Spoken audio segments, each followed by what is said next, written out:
Okay, so today we're talking about chicken thighs.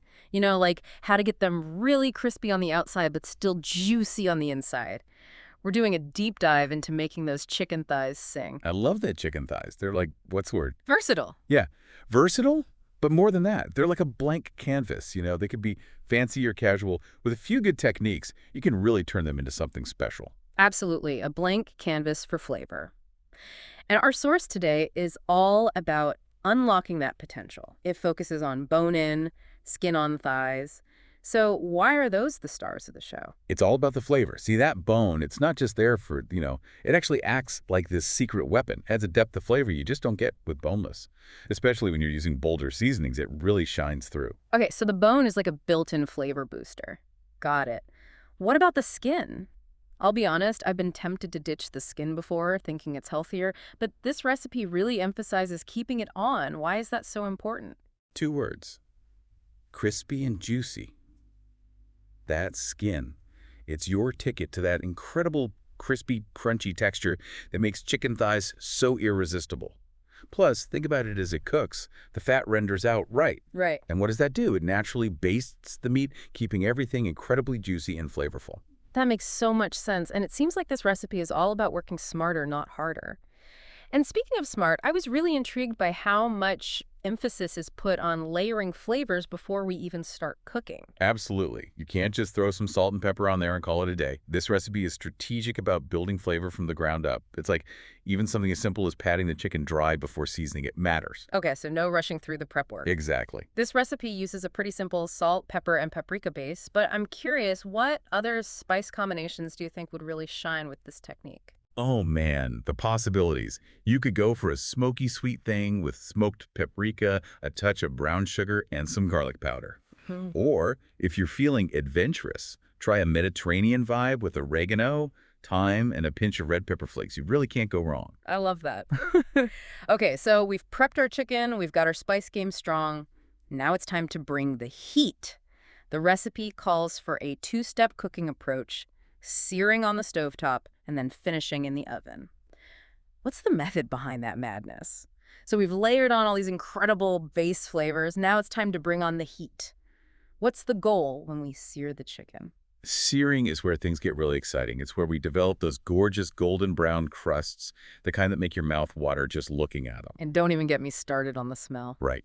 That incredible aroma that fills your kitchen. It's like magic, but it's actually science. It's called the Maillard reaction. Okay, love a little food science. Break it down for me. What's the Maillard reaction? Basically, it's a chemical reaction.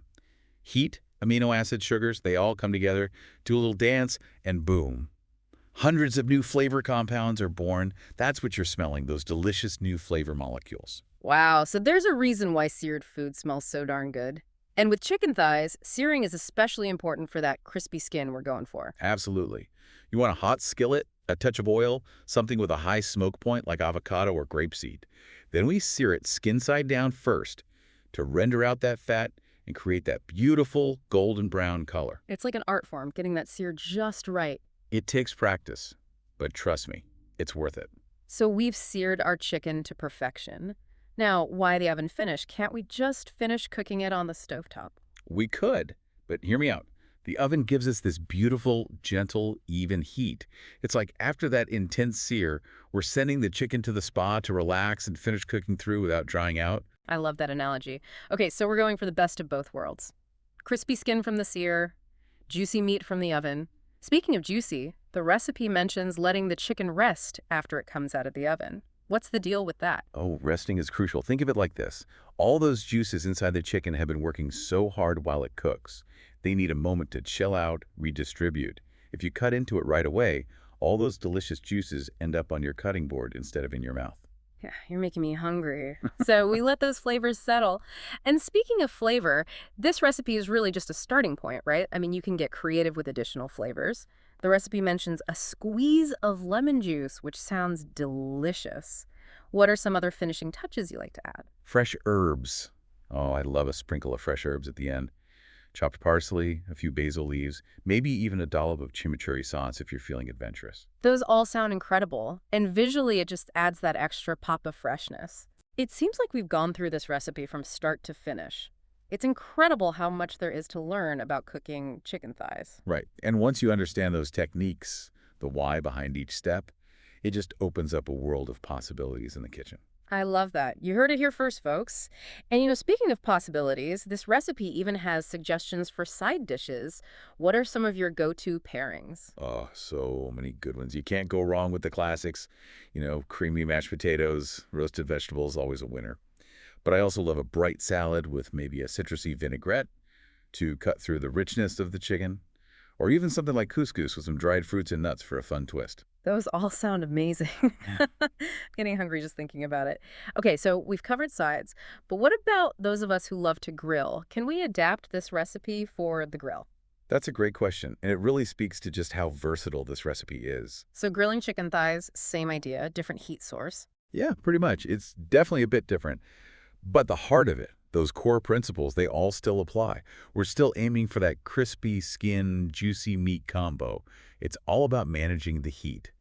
You want to create different zones on your grill, like one area with high heat for searing, and then a cooler spot for more of a gentle, indirect cook. That makes sense. So we're still hitting it with that high heat sear first to get that Maillard reaction going, then moving it over to the cooler side to finish up. You got it. And, if you're feeling adventurous, try tossing some wood chips on the coals for an extra layer of smoky flavor. Oh, yeah. What kind of wood would you recommend? Applewood or hickory are always great choices for chicken. Smoky grilled chicken thighs music to my ears.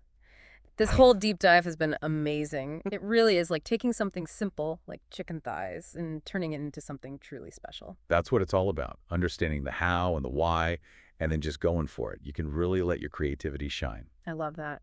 So, as we wrap up this deep dive, what's the one thing you want our listeners to walk away with? Don't underestimate those chicken thighs.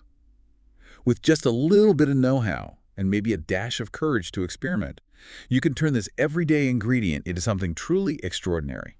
You said it. All right, everyone, there you have it. All the knowledge you need to ditch the dry chicken and become a bone-in, skin-on chicken thigh master. Happy cooking.